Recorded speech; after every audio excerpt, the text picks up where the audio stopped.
Hello everyone. आज की video में मैं बात करने वाला हूं about how to sell covered call on losing stock. अब ये ना बहुत लोगों की प्रॉब्लम है कि they are stuck in some of the stocks. मान लीजिए वो उस स्टॉक में फंस गए यार लेके, और उनको है कि यार how should I exit this, अब मैं इससे बाहर कैसे निकलूं, अब मैं इस लॉस को कैसे कंपनसेट करूं, ये चीजें मैं करूंगा कैसे। वहां पे कई लोग फंस जाते हैं। तो आज के इस वीडियो में मैं आपको डिटेल में समझाने वाला हूं कि लूजिंग स्टॉक पे आप कैसे कवर्ड कॉल कर सकते हैं, क्या क्या मेथड आपके पास वहां पे होते हैं कवर्ड कॉल करने के। तो वीडियो को एंड तक जरूर देखना। और अगर आप चैनल पे न्यू हैं तो मैं आपको रिकमेंड करूंगा ज्वाइन माय टेलीग्राम, लिंक आपको डिस्क्रिप्शन पे मिल जाएगा। यहां पे मैं हर वीकेंड फ्री ऑफ कॉस्ट एक लाइव करता हूं, टेलीग्राम लाइव, जहां पे कि आप आके मुझसे 1-to-1 कोई भी डाउट क्लियर कर सकते हैं। और काफी लोग यहां पे आते हैं, तो आपको डेफिनेटली इसमें आने का बेनिफिट होगा। तो टेलीग्राम को ज्वाइन जरूर करें। चलिए बढ़ते हैं हमारी वीडियो में आगे। देखो, सबसे पहली और सबसे इंपॉर्टेंट बात जो कि कवर्ड कॉल स्ट्रेटेजी की है ना, वो तो है कि आपको कवर्ड कॉल स्ट्रेटेजी सिर्फ उसी स्टॉक में करनी है जिसको आप ओन करना चाहें। Pick a stock which you wanna own, ये चीज आपको हमेशा ध्यान रखनी है। कभी भी कवर्ड कॉल किसी भी ऐसे स्टॉक पे ना करें जिसको आप होल्ड करने में कंफर्टेबल ना हो। तो सबसे बड़ी मिस्टेक जो पर्सन कवर्ड कॉल में करता है वो यही करता है। उसके बाद जब वो स्टॉक उसका लूज करता है तो वो कहता है कि अब मैं कैसे कवर्ड कॉल बेचूं। राइट, तो आपको क्या ध्यान रखना है ना, कभी कभी क्या होगा, ड्यू टू आईवी एक्सपेंशन, मान लीजिए किसी स्टॉक में बहुत बड़े बड़े प्रीमियम मिल रहे हैं, आपको वहां पे लालच आएगा। या फिर फोमो होगा, आप देखेंगे यार कोई स्टॉक लगातार ऊपर ऊपर ऊपर ऊपर जा रहा है, आप 2 महीने से सोच रहे थे उसमें कुछ करने का, बट आप कर नहीं पाए, अभी वो 30% ऊपर है, अब आप उस लेवल पर जाके उसमें फंसना चाह रहे हैं। तो ये फोमो वाली मिस्टेक्स या आईवी वाली मिस्टेक्स, और भी बहुत सारी ऐसी चीजें होती है कि कहीं से किसी का वीडियो देख लिया या किसी की ट्रेडिंग पोजीशन देख ली या किसी की कन्विक्शन पे आपने बोरो कर लिया, किसी ने बोला और आपने कहा हाँ ये बोल रहा है तो अच्छा ही होगा, और आप इस स्टॉक में घुस गए और वहां पे फंस गए। तो वहां पे ना सबसे ज्यादा प्रॉब्लम आती है, क्योंकि फिर जब वो स्टॉक गिरेगा तो आप होल्ड नहीं कर पाते हैं, क्योंकि आपकी तो कन्विक्शन थी ही नहीं, आपको तो पता ही नहीं है कि वो क्या करती है कंपनी, क्या फंडामेंटल्स है, कुछ भी नहीं पता। तो पहली मिस्टेक जो आपको नहीं करनी है वो ये नहीं करनी है कि किसी भी रैंडम स्टॉक पे मत जाओ जहां पे कि आप होल्डिंग ही नहीं कर सकते, आपको कंपनी के बारे में कुछ पता ही नहीं है, वहां मत जाओ। ठीक है, ये पहली मिस्टेक आपको नहीं करनी है, अदरवाइज आप 100% फंसेंगे कवर्ड कॉल्स में और मैक्सिमम लूज करेंगे अपना। ठीक है, तो सिर्फ वो स्टॉक पिक करना है जो कि आप ओन करना चाहते हैं। अब मैं आपको बताता हूं कि अगर मान लीजिए कि अच्छा स्टॉक है जो कि आप ओन करना चाहते हैं, वो है you are comfortable holding it, उसमें हम फिर कैसे कैसे करके कवर्ड कॉल कर सकते हैं, ये मेथड अभी हम इस वीडियो में सीखते हैं। जो सबसे पहला मेथड है ना, वो है go and sell per month call options.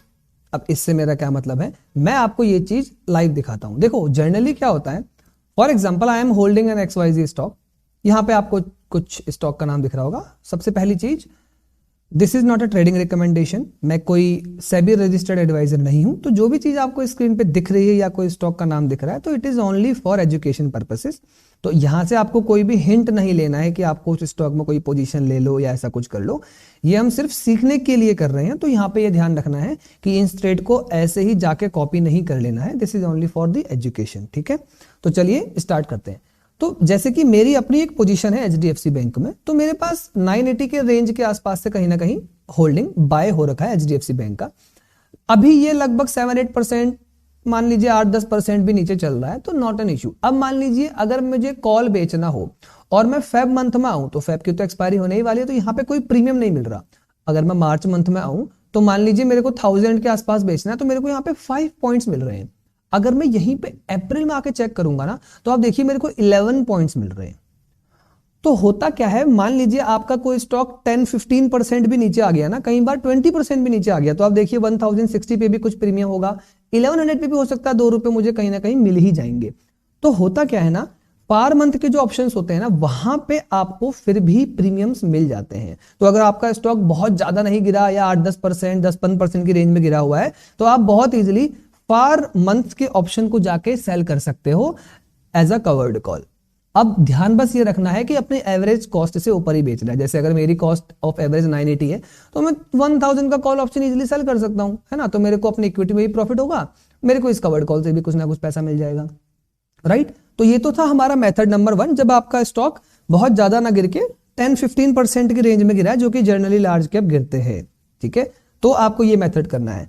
अब मैं बात करता हूं ऐसे मेथड की जो कि है अगर आपका स्टॉक मान लीजिए 20-25%, 30% गिर गया, उस केस में फिर आप क्या कर सकते हैं। चलते हैं मेथड नंबर 2 की तरफ।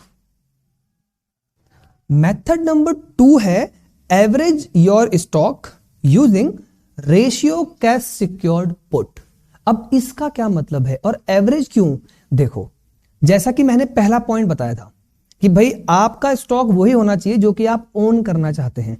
अब मान लेते हैं कि आपका स्टॉक 25% या 30% नीचे आ चुका है। उस पॉइंट पे आपको होल्डिंग करने में कोई दिक्कत नहीं हो रही है, बस दिक्कत ये हो रही है कि यार आप कोई कॉल नहीं सेल कर पा रहे हैं। तो आपको बस ये इशू है कि यार क्या मैं इसमें कुछ ऐसा कर सकता हूं जिससे कि मेरे को थोड़ा सा रेंट मिल जाए मंथली, जैसे कवर्ड कॉल में मिलता है।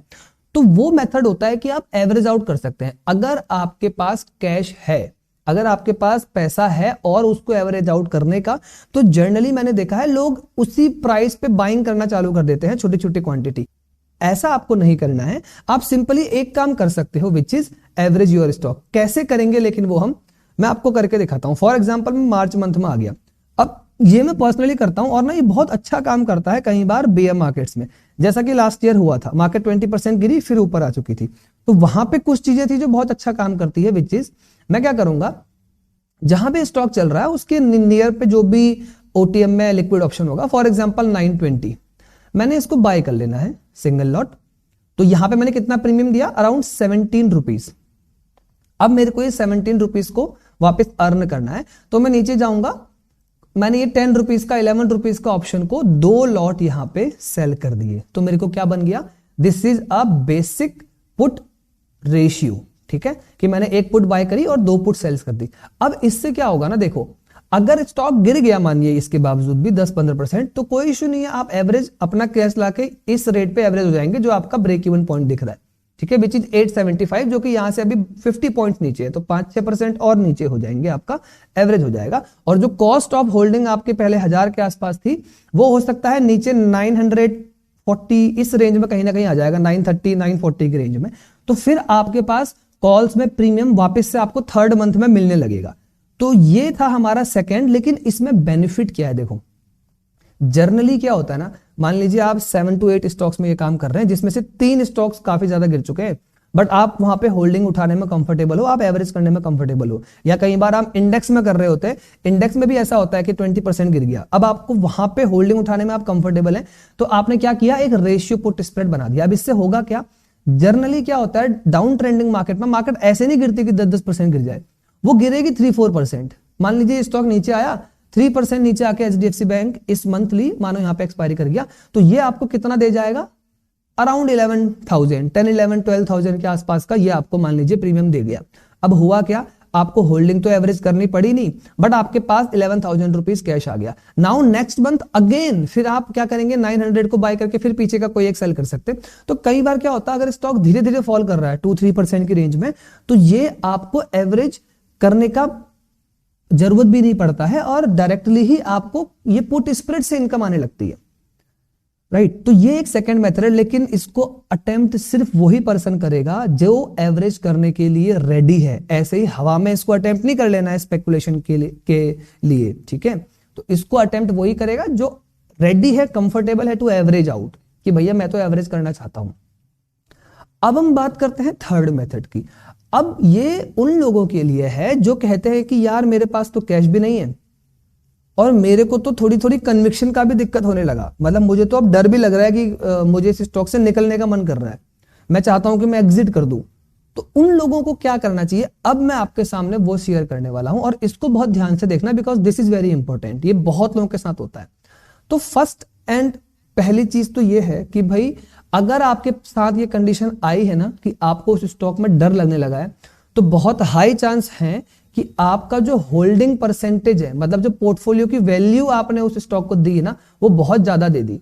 कई बार क्या होता है, आपके पास सिर्फ 10 ही लाख रुपए हैं और आप पूरा एक स्टॉक एक लॉट पे उठा के बैठ गए, कोई भी XYZ स्टॉक, तो यार वो आएगा ही 8-10 लाख का, तो आपने पूरी कैपिटल सिर्फ एक स्टॉक के भरोसे डाल दी, तो ये तो आपका एलोकेशन ही गलत है। जैसा कि मैं बोलता हूं हमेशा कि भाई आपको एक स्टॉक के अंदर 10% ऑफ योर पोर्टफोलियो, इसके ऊपर कभी भी नहीं होना चाहिए। तो स्टॉक तो टच ही वो इंसान करेगा जिसके पास 50-60 लाख या इसके ऊपर का अमाउंट हो, तो वो तो बहुत इजीली कर लेगा क्योंकि उसको एक स्टॉक से फर्क ही नहीं पड़ता। लेकिन फिर भी अगर आप ये मिस्टेक कर चुके हैं तो फिर आप इससे कैसे बाहर निकलेंगे? अब आप देखिए, देखो, क्योंकि आपने मिस्टेक करी है तो प्राइस तो पे करना पड़ेगा, लेकिन आप अपने लॉसेस को कई हद तक सेव कर सकते हो। कैसे करेंगे समझते हैं। फॉर एग्जाम्पल, आपने कोई XYZ स्टॉक 1000 रुपीज के रेट पे बाय किया, ठीक। अब मान लेते हैं आपने यहाँ पे 10 लाख रुपीज का बाय किया था, है ना, या ऐसा मान लेते हैं कि चलिए आपने 5 लाख रुपीज का बाय किया था। ओके, नॉर्मल एक मोटा मोटी 5 लाख रुपीज का आपका लॉट था जब आपने बाय किया। अब क्या हुआ, अब ये स्टॉक गिर गिर के हो गया भाई 500 रुपीज, तो 50% क्रैक हो गया। अब जो आपके पास अमाउंट बचा वो बचा है 2.5 लाख, और नेगेटिव 2.5 लाख आपका होल्डिंग में लॉस चल रहा होगा। अब मैं क्या करूंगा, आपको मान लीजिए अब इस स्टॉक से आपने मन बना लिया है कि now you are ready to give up, कि आप इस स्टॉक को एग्जिट करना चाहते हैं। आप अपनी गलती मान रहे हैं कि भाई मेरी एलोकेशन गलत हो गया था, मैंने गलत पोजीशन ले ली थी, तो मैं इससे एग्जिट करना चाहता हूं। तभी आपको ये मेथड करना है। आप क्या करेंगे, you will exit from this. Exit करने के बाद आपके पास कितना कैश हाथ में बचेगा, 2.5 लाख। आपको क्या करना है, अगर आपके पास कुछ एक्स्ट्रा कैश है तो मिला के, नहीं है तो सिर्फ इसी अमाउंट को now you will shift to any other से मेरा मतलब, अगर मान लीजिए अमाउंट बहुत ज्यादा है, मतलब आपके पास 1 करोड़ का कैपिटल है और बस एक लॉट था इसका, तो आप किसी और स्टॉक पे शिफ्ट कर सकते हैं। बट अदरवाइज आप क्या करेंगे, आपको हो सकता है आप ETF के अंदर जाना चाहेंगे, मतलब आपको लॉस बुक करना है। फिर आप क्या करो, जो बचा हुआ अमाउंट है वो किसी ETF पे लगा दो, या एक ऐसी जगह लगा दो जहां पे आपकी कन्विक्शन है, और उसे छोड़ दो तब तक जब तक कि आपका बचा हुआ अमाउंट आपको इसके अनरियलाइज गेन से वापस ना मिल जाए। अब इसमें टाइम लगेगा 100%, है ना, क्योंकि ऐसा नहीं हो सकता कि भाई आपने लॉस कर लिया और बस 1 साल में, ऐसा होगा ही नहीं, क्योंकि अब आपको 2.5 लाख से डबल करने का आप सोच रहे हैं।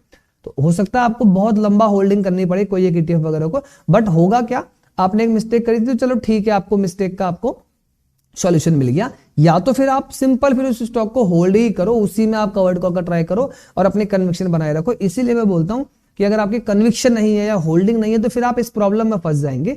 तो अगर फंस चुके हो तो सिंपल एक मेथड होता है कि भाई आप उससे एग्जिट करो और किसी भी एक ETF में घुस जाओ। हो सकता है वो इस सेक्टर का ETF हो सकता है वो मार्केट का ETF हो, या हो सकता है वो कोई और स्टॉक हो जहां पे आपको ज्यादा कन्विक्शन आ रही है as compare to this. But फिर वही बात, ध्यान ये जरूर रखना है कि आप फिर उस स्टॉक पे भी ऐसा ना करो कि उसको एग्जिट करने बैठ जाओ। उसको फिर आप होल्ड करेंगे टिल आपको अपना ये बचा हुआ 2.5 लाख इस स्टॉक से वापस नहीं आप कमा लेते हैं, तब तक आपको उसे होल्ड करना होगा। उसके बाद ही जाके फिर आप कुछ नया सोच सकते हैं। तो अगर आपने एक मिस्टेक ये कर दी है कि आपकी कैपिटल ही 10 लाख थी और आपने पूरी कैपिटल किसी एक सिंगल स्टॉक में लगा दी और अब वो 50% गिर गया, तो भाई आपने मार्केट में एक बहुत बड़ी मिस्टेक कर दी है। बट कोई बात नहीं, आप इसको सिंपली ऐसे डाल सकते हो। रिकवरी के माइंडसेट से नहीं करना है, इन्वेस्टिंग के माइंडसेट से करना है कि चलो कोई बात नहीं, मेरा 50% ड्रॉ डाउन हो गया, मैं आने वाले 5-6 साल में ये कवर होगा तो भी मुझे कोई दिक्कत नहीं है, और इस कैपिटल को यहीं छोड़ दो। नया जो काम करेंगे वो फिर आप न्यू कैपिटल लाके अपना कर सकते हो, क्योंकि यहां रिकवरी करने जाओगे ना तो बचा हुआ भी आप गवा दोगे। ठीक है, तो कभी भी ये गलती नहीं करनी है कि हम अपने पूरा मार्जिन उठा के सिंपल एक ही स्टॉक में डाल दें या पूरा कैश हम अपने एक ही स्टॉक में डाल दें। राइट, तो आई होप आपको समझ में आया होगा कि क्या क्या मेन मेथड होते हैं एक लूजिंग पोजीशन में कवर्ड कॉल करने का, और क्या अगर हमसे कोई एक बड़ी मिस्टेक हो जाए तो उसको हम कैसे मिटिगेट कर सकते हैं। अगर आपको कोई भी डाउट हो तो मैं पहले बता चुका हूं, टेलीग्राम पे पूछ सकते हैं, आप वीडियो पे कमेंट भी कर सकते हैं। अभी के लिए इतना ही रखता हूं, मिलूंगा नेक्स्ट वीडियोस में कुछ और न्यू लर्निंग के साथ। तब तक के लिए टेक केयर, बाय बाय।